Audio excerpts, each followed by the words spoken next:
तारीख थी 15 नवंबर 1989, जब टेस्ट क्रिकेट अपनी पीक पर था और 16 साल का भारतीय लड़का प्राइम पाकिस्तान के सामने अपना डेब्यू करने जा रहा था। उस टाइम वर्ल्ड क्रिकेट में पाकिस्तान के बॉलरों का बोलबाला था और पाकिस्तान की बॉलिंग उसकी पीक पर थी।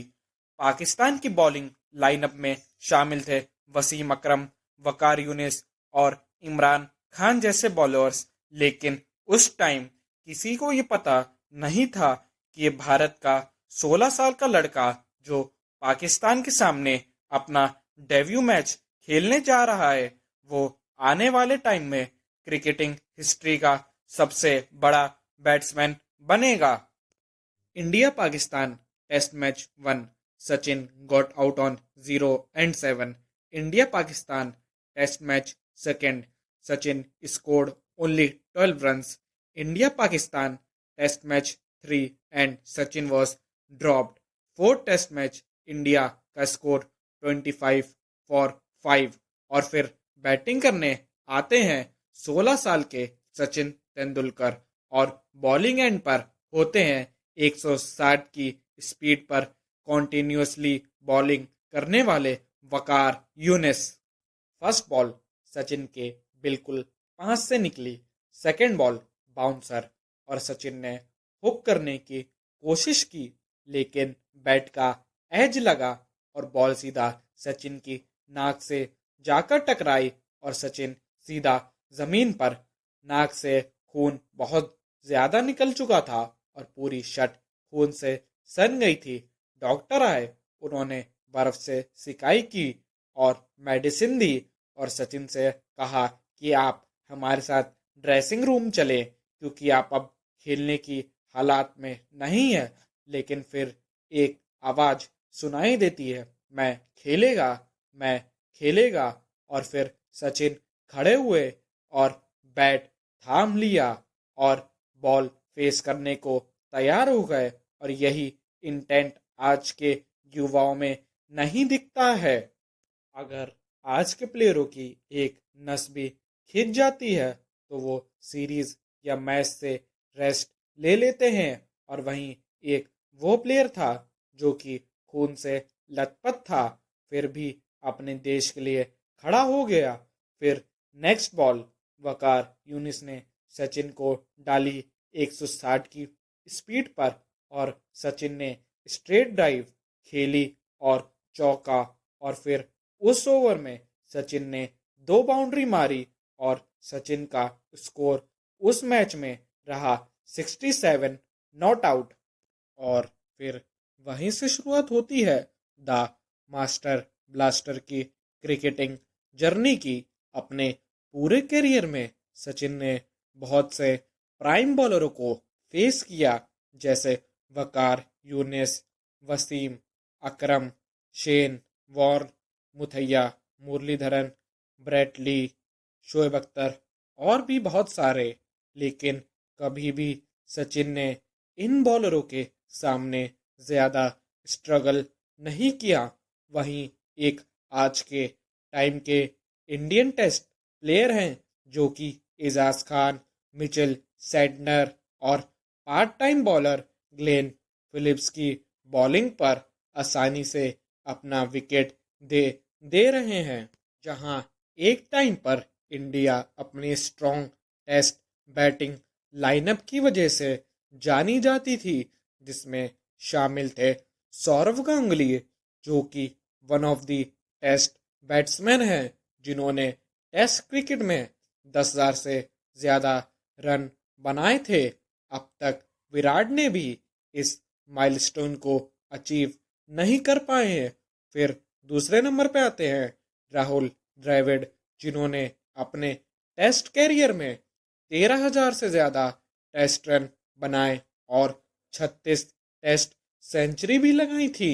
और उन्होंने वर्ल्ड क्रिकेट में द वॉल के नाम से जाने गए क्योंकि वो अपोजिशन के सामने दीवार की तरह खड़े हो जाते थे। तीसरे नंबर पर हैं वीरेंद्र सहवाग, जिन्होंने अपने टेस्ट कैरियर में 8,500 से ज़्यादा रन बनाए और 23 सेंचुरी और 2 ट्रिपल सेंचुरी भी लगाई।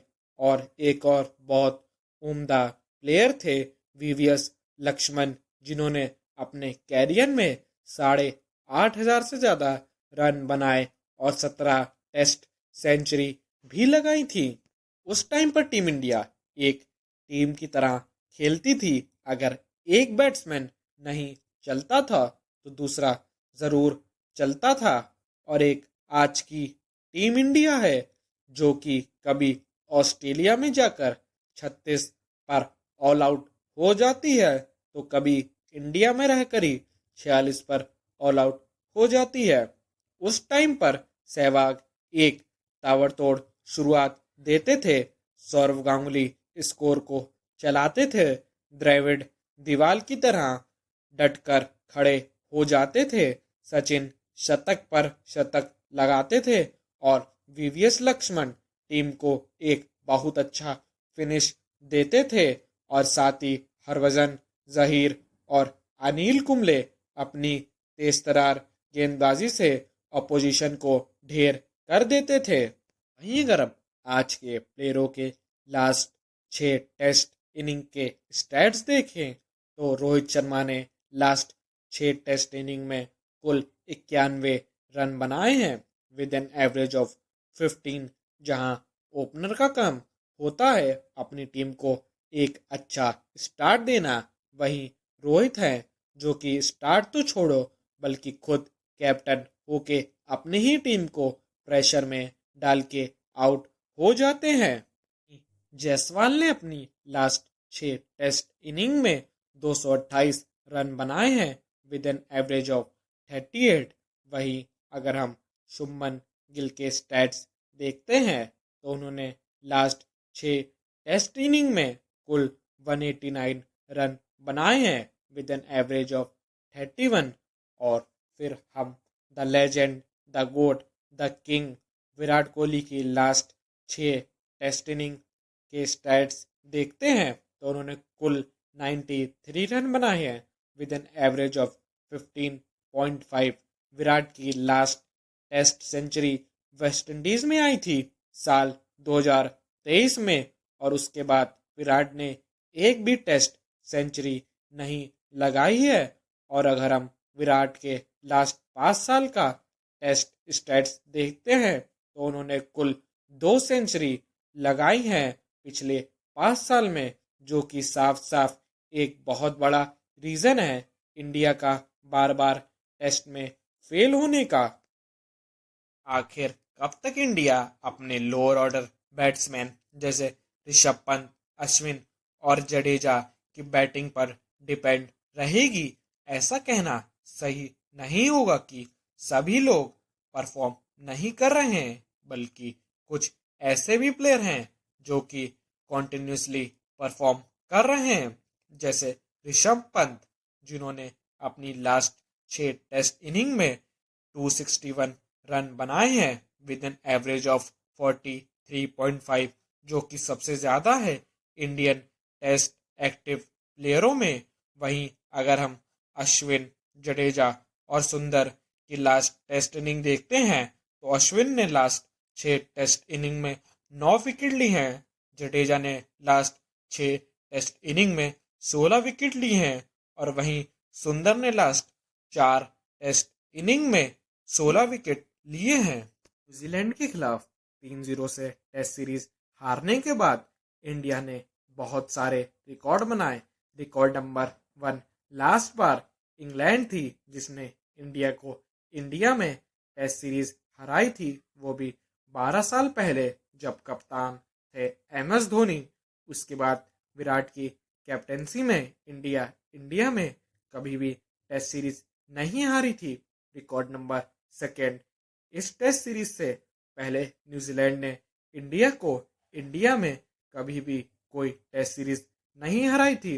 रिकॉर्ड नंबर 3 आज तक कभी भी इंडिया में लगातार 3 टेस्ट मैच किसी ने नहीं हराए थे। क्या रीज़न था कि इंडिया इतनी बुरी तरीके से तीनों टेस्ट मैच हारी? क्या ये पिच की गलती थी या फिर टॉस न जीतना, बल्कि इनमें से कुछ नहीं। गलती थी तो टेस्ट मैच पर ध्यान ना देना, बल्कि एड्स, प्रमोशन और ब्रांड कोलेब्रेशन पर ध्यान देना। आजकल के प्लेयर अपनी क्रिकेट परफॉर्मेंस पर ज़्यादा ध्यान ना दे के, बल्कि ब्रांड कोलेब्रेशन पर ज़्यादा ध्यान देते हैं। और आजकल T20 क्रिकेट पर प्लेयर्स ज़्यादा ध्यान देते हैं, क्योंकि अगर वो T20 में अच्छा परफॉर्म करेंगे तभी वो IPL में मोटे पैसों में खरीदे जा सकेंगे। एक वो टाइम था कि जब इंडिया ने अपना पहला वर्ल्ड कप जीता था, तब उन प्लेयरों की मैच फीस सिर्फ 1500 रुपये थी। लेकिन उन्होंने कभी इस बात की शिकायत नहीं की, क्योंकि तब वो अपने देश के लिए खेलते थे। और अब आज के प्लेयर सिर्फ पैसों के लिए, बट जो इस टाइम की टेस्ट टीम है उसका फेल होने का रीज़न है उसका टॉप ऑर्डर बैट्समैन, जो कि काफ़ी टाइम से चल नहीं रहा है। और इसमें बड़े बड़े बैट्समैन शामिल हैं, जैसे विराट और रोहित, जिन्होंने काफ़ी टाइम से रणजी मैच नहीं खेला है और एक अरसा हो गया उन्हें रणजी मैच खेले हुए। अगर वो टेस्ट मैच की प्रैक्टिस करेंगे ही नहीं तो वो टेस्ट में परफॉर्म कैसे करेंगे। विराट ने अपना लास्ट रणजी मैच 11 साल पहले 2013 में खेला था, और उसके बाद विराट ने एक भी रणजी गेम नहीं खेला, और जिसका रिजल्ट हम उनकी करंट टेस्ट परफॉर्मेंस पर आसानी से देख सकते हैं। और वहीं रोहित ने अपना लास्ट रणजी गेम साल 2015 में खेला था, 9 साल पहले, और तब से उन्होंने कोई भी रणजी गेम नहीं खेला है, क्योंकि सोशल मीडिया की वजह से मिलियन फॉलोअर्स ये प्लेयर्स लेके बैठे हैं और अपने आप को सेलिब्रिटी से कम नहीं समझते हैं। और उन्हें लगता है कि अगर वो रणजी खेलेंगे तो उनकी इमेज डाउन हो जाएगी। बल्कि God of cricket Sachin Tendulkar, जिन्होंने इंटरनेशनल मैचों में 100 शतक लगाए थे, उन्होंने भी हमेशा रणजी मैच खेला। बल्कि साल 2013 में जब वो रिटायर होने को आए, तब भी उस साल भी उन्होंने रणजी मैच खेला था। और एक आज के टाइम के प्लेयर हैं जो अपने आप को बहुत बड़ा मान चुके हैं। अगर उन्हें टेस्ट मैच खेलना ही नहीं है तो वो टेस्ट मैच से रिटायर क्यों नहीं हो जाते और युवाओं को मौका क्यों नहीं देते। अगर टीम इंडिया को आगे चल के टेस्ट मैच में अच्छा परफॉर्म करना है और मैच जीतने हैं, तो विराट, रोहित, बुमराह, जडेजा और अश्विन को, इन सबको टेस्ट मैच में अच्छा परफॉर्म करने की ज़रूरत है। और उसके लिए उन्हें रणजी मैच ज़रूर खेलना चाहिए। आगे चल के बॉर्डर गावस्कर ट्रॉफी भी है, जो कि ऑस्ट्रेलिया में है, और ऑस्ट्रेलिया को ऑस्ट्रेलिया में जाकर हराना कोई आसान काम नहीं होगा। और अगर भारत को वर्ल्ड टेस्ट चैंपियनशिप में क्वालिफाई करना है तो उनका ये सीरीज़ जीतना बहुत ज़रूरी है, और जिसके लिए इन सभी को मेहनत, डेडिकेशन और फोकस से क्रिकेट खेलना होगा। तो अब आप बताइए कमेंट सेक्शन में, क्या इंडिया ऑस्ट्रेलिया को ऑस्ट्रेलिया में जाकर टेस्ट मैच हरा पाएगी? क्या इंडिया वर्ल्ड टेस्ट चैंपियनशिप में क्वालिफाई कर पाएगी? क्या विराट, रोहित और गिल वहां जाकर टेस्ट सेंचुरी लगा पाएंगे? अगर वीडियो अच्छी लगी हो तो please like, comment, share and subscribe, and thank you for watching my video.